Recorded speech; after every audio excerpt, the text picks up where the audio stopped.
Je n'aurais jamais pensé que tout ce que Brad m'avait fait subir m'amènerait à ce point. Mais la vie a une manière de vous acculer dans vos retranchements au moment le plus inattendu. Cette nuit-là, la nuit où les frontières se sont estompées, où la logique s'est tue et où la tempête en moi a pris la parole, je me suis sentie complètement prise au piège. J'étais assise sur le bord du lit, fixant l'écran tremblant de mon téléphone. Mes yeux étaient rivés dessus, comme s'il refusait d'accepter ce qu'il voyait. Les messages de Brad, les photos avec elle alors qu'il marchait bras dessus, bras dessous dans le hall d'un hôtel. Ce sourire sur son visage, le même qu'il ne m'avait pas montré depuis des mois. Mon estomac se noie, mes mains devinrent glacées. La colère en moi, la déception et, pire que tout, l'impuissance. J'avais 36 ans, mon premier mariage. Je pensais que c'était de l'amour, mais pour Brad, je n'étais que la troisième femme. Il a 45 ans, 3 mariages derrière lui et d'innombrables trahisons. Et maintenant, il me faisait ça à moi aussi. Brad ne saurait jamais ce qui m'avait poussé à agir cette nuit-là. Je ne méritais pas cela, et je ne comptais plus me retenir. L'ombre du passé. Tout au long du mariage, Brad m'avait traité comme bon lui semblait. Au début, tout était parfait. Affectueux, il me faisait me sentir spéciale. Mais ces 2 dernières années, il était devenu froid, distant, presque un étranger. Et le voilà, avec une autre femme, comme si je n'avais jamais existé. Soudain, je me levai. Sans réfléchir, je sortis de la chambre. Le couloir était sombre. Mes pieds savaient exactement où ils me menaient, mais mon esprit refusait de l'intégrer. J'allais dans la chambre de Dean, le fils du premier mariage de Brad. Dean a 23 ans. Il vient d'être diplômé. Il était revenu à la maison pour l'été et depuis que Brad était parti, nous n'étions plus que tous les deux. Le vrai problème était que nous ne nous parlions plus depuis des jours. Parce que cette nuit-là, dans la cuisine, il s'était passé quelque chose. Nous avions bu du vin. Nous parlions de l'absence de Brad. Puis Dean m'avait regardé différemment. Ses yeux s'étaient adoucis, mais sous cette douceur, il y avait quelque chose d'intense. Nous nous étions embrassés, mais seulement quelques secondes. C'est mal, avais-je dit. Depuis, le silence. Dans la chambre de Dean May maintenant, avec la trahison de Brad qui abattait toutes mes défenses, je ne voulais plus penser aux limites. J'ouvris sa porte. Dean était allongé sur le lit avec ses écouteurs. Quand il me vit, il se figea. « Candice ?» s'exclama-t-il d'une voix ensommeillée mais prudente. Je ne pouvais pas parler. Je lui tendis le téléphone, lui montrant la photo de Brad à l'hôtel. Dean se redressa. Il portait un large t-shirt noir qui mettait en valeur les muscles de ses bras. Son regard était tendu, reflet du ressentiment qu'il éprouvait pour son père. « Candice, je sais exactement ce que tu ressens, » dit-il d'une voix profonde. « Je veux que tu saches une chose. J'ai cessé de me soucier de Brad il y a longtemps, et je ne veux jamais que tu te sentes comme une troisième femme insignifiante à cause de lui. » Il se rapprocha. L'espace entre nous avait presque disparu. « Tu n'es pas insignifiante. Tu es belle, intelligente et attentionnée. » Ces paroles combattaient chaque insécurité que Brad avait plantée en moi. Dean toucha mon bras, un effleurement léger, comme une étincelle. « Je ne veux pas nier ce qui est en train de se passer, Candice, » murmura-t-il. « Et toi non plus. » La nuit de la vérité. « Tu peux dormir ici cette nuit, si tu veux, » dit-il sincèrement. « Juste pour dormir, d'accord? » Je m'allongeai à côté de lui. Il y avait encore un espace entre nous, mais l'air était lourd. « Brad est un idiot d'avoir perdu une femme comme toi, » murmura Dean dans l'obscurité. À ce moment-là, chaque fragment brisé en moi sembla se recoudre. Nos corps se rapprochèrent jusqu'à ce que je sente sa chaleur. Nous nous regardâmes dans les yeux et, en un instant, le baiser se produisit à nouveau. Mais cette fois, c'était différent. C'était profond, inévitable. Il n'y avait plus de pensée pour le pas bien ou le mal. Il n'y avait que le présent. Je me levai un instant, regardant à nouveau le téléphone, puis Dean. La colère contre Brad se transforma en une détermination féroce. « J'imagine que Brad a enfin brisé les chaînes à mes chevilles ce soir, » murmurai-je. « Je ne me retiendrai plus. » Je retournai sur le lit. Cette nuit-là, tout ce que nous avions évité devint réalité. Il n'y avait plus de place pour la culpabilité. Je voyais dans ses yeux de l'admiration et un désir sincère que Brad ne m'avait jamais donné. Un nouveau départ. Plus tard, alors que la tension se dissipait dans le silence de la chambre, Dean me demanda à voix basse. « Tu le regrettes? » Je secouai la tête, les yeux fixés au plafond. « Non, pas un seul instant. Je ne pense pas que tu puisses comprendre à quel point je suis heureuse en ce moment. » Dean sourit et me serra contre lui. « C'est alors d'heure, Candice. » Je fermai les yeux, me sentant pour la première fois véritablement en paix. Je ne savais pas ce que l'avenir nous réserverait ni ce qui se passerait au retour de Brad, mais cette nuit était à nous. La trahison d'un homme avait ouvert la porte à quelque chose que plus personne ne pouvait ignorer. Souhaitez-vous que je développe la suite? Par exemple, le moment de la confrontation lorsque Brad rentre à la maison?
autrefois animées de Marianne, se firent rares.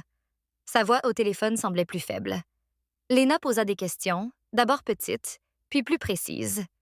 Evan ressentit la pression du secret, pesant de plus en plus lourd sur sa conscience. Chaque jour devenait un exercice d'équilibre, préserver la paix tout en s'assurant que Marianne affrontait sa propre réalité.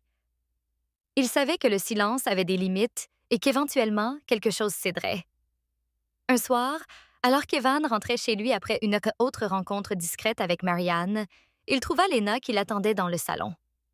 Elle lui sourit, mais il y avait quelque chose dans ses yeux, un sentiment de malaise qu'il ne pouvait ignorer. Elle s'enquit de Marianne, d'abord avec désinvolture, puis de manière plus poussée. Evan réalisa que le moment de vérité approchait plus vite qu'il ne l'avait prévu. Il l'avait retardé, géré avec soin.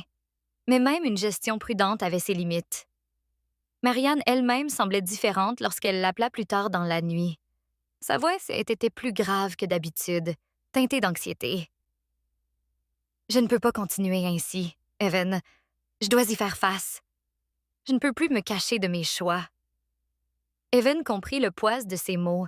C'était le point de bascule. Le moment où les décisions auraient des conséquences, où l'honnêteté pouvait soit guérir, soit blesser. Il savait que les jours à venir ne seraient vraiment pas faciles. Richard pouvait revenir à tout moment. Lena pouvait sentir les changements dans la dynamique familiale. La toile délicate de confiance, de silence et d'aveu allait être mise à l'épreuve. Mais il savait aussi que c'était la bonne voie. Les jours suivant la confession de Marianne furent lourds. Evan sentait le poids de ce qui s'était passé peser sur lui de toutes parts. Le silence les avait protégés un temps, mais la vérité était inévitable.